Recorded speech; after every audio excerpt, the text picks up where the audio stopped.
मेरे चैनल को सब्सक्राइब करें और सब्सक्राइब करने के बाद बेल के आइकन पर ज़रूर क्लिक कीजिएगा ताकि मेरी नई वीडियोस आप सबसे पहले देख सकें।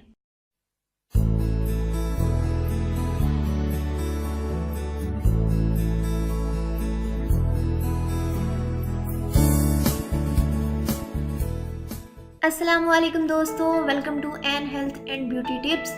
अल्लाह के फजल करम से आप सब खैर खैरियत से होंगे।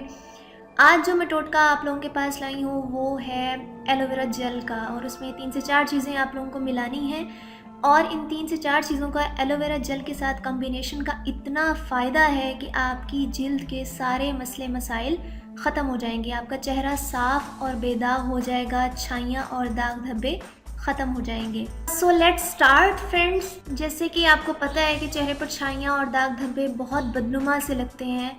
रंग अच्छा है आपकी जितनी भी सुर्ख व सफ़ेद क्यों ना हो, देखने वाले की नज़र सबसे पहले इन्हीं डार्क स्पॉट्स पे जाती है, दाग धब्बों पे जाती है और आपकी अच्छी खासी शख्सियत का बड़ा वर्क हो जाता है। ख़वातीन हो या मर्द हजरात, आजकल के ज़माने में हर कोई अपनी जिल्द ख़ास तौर पर अपने चेहरे को लेके बहुत हसास होते हैं।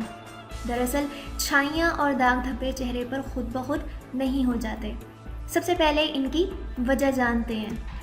जब हमारी जिल्द को मुनासिब अज्जा नहीं मिल पाते तो हमारी जिल्द के मुख्तलिफ़ हिस्सों का रंग गहरा होना शुरू हो जाता है। ख़ास तौर पर धूप में बैठने से एक मेलानिन नामी पिगमेंट ज़्यादा होना शुरू हो जाता है, जिसकी वजह से छाइयाँ और दाग धब्बे पड़ना शुरू हो जाते हैं। इसके अलावा तली हुई चीज़ें ज़्यादा खाने से, अहम वाइटामिन्स की कमी से, ख़ास तौर पर विटामिन ई और विटामिन सी की कमी से स्किन जो है वो रूखी और खुश्क हो जाती है और छाइयाँ जल्दी पड़ना शुरू हो जाती हैं। तो फ्रेंड्स, ये मसला इतना कॉमन है कि इस मसले के हल के लिए मैं एक नया और आसान सा नुस्खा आप सबके साथ शेयर कर रही हूँ, जिसके अज्जा जो हैं वो कुछ यूँ हैं कि हल्दी आधा चाय का चम्मच, एलोवेरा जेल 2 खाने के चम्मच, विटामिन ई के कैप्सूल्स 3 से 4 अदद और लीमू के रस के आपने 3 से 4 कतरे ले लेना है। करना क्या है कि इन सबको मिक्स कर लेना है और चेहरे पर लगाना है। हफ्ते में इसे 2 बार अपने फेस पर अप्लाई करना है, स्पेशली जहाँ पर डार्क स्पॉट्स हों, फ्रेकल्स का प्रॉब्लम हो या पिगमेंटेशन हो। ठीक है, तो फ्रेंड्स, जैसे कि आप जानते हैं कि हल्दी जो है वो बेहतरीन एंटी इन्फ्लेमेटरी है और एंटीबायोटिक इन नेचर है। एलोवेरा जेल का तो वैसे ही यानी कि स्किन के लिए बहुत अच्छा रोल है और ये स्किन को ग्लोई कर देती है।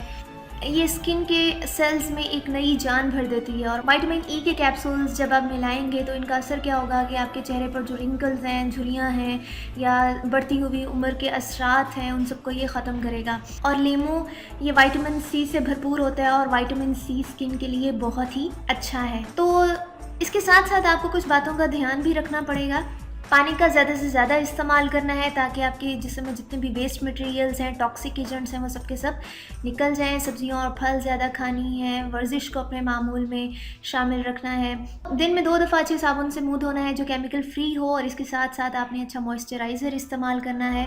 और जो बाज़ारी क्रीम्स होती हैं केमिकल्स वाली, उनसे बिल्कुल परहेज़ करना है क्योंकि इनका असर सिर्फ वक्ती होता है और बाद में नतीजा सिर्फ ये होता है कि चेहरा ख़राब हो जाता है। मुझे यकीन है कि वीडियो आप में से कुछ लोग जो इस मसले का शिकार हैं उनकी ज़रूर मदद करेगी। और बाकी अगर कोई शख्स इन टिप्स को मद्देनज़र रख के ये नुस्खा इस्तेमाल करेगा तो इंशाअल्लाह इसे गारंटी है कि फ़ायदा होगा। मैं उम्मीद करती हूँ कि आप सबको मेरी ये वीडियो पसंद आई होगी, और अगर पसंद आई है तो इसे लाइक भी करें, इसे अपने दोस्तों के साथ शेयर भी कर सकते हैं ताकि सबको फ़ायदा हो। और मेरा channel N health and beauty tips को ज़रूर सब्सक्राइब करें ताकि जो इंफॉर्मेशनल टोटके और नुस्खे हैं इसके साथ साथ कुछ इस्लामिक वज़ाइफ भी होंगे इंशाअल्लाह, तो वो मैं आप सबके साथ शेयर करूँगी और वो सबसे पहले आप देख सकें। अपना बहुत सारा ख्याल रखिएगा। मेरी नेक्स्ट वीडियो तक के लिए N health and beauty tips को इजाज़त दीजिए। अल्लाह हाफ़िज़।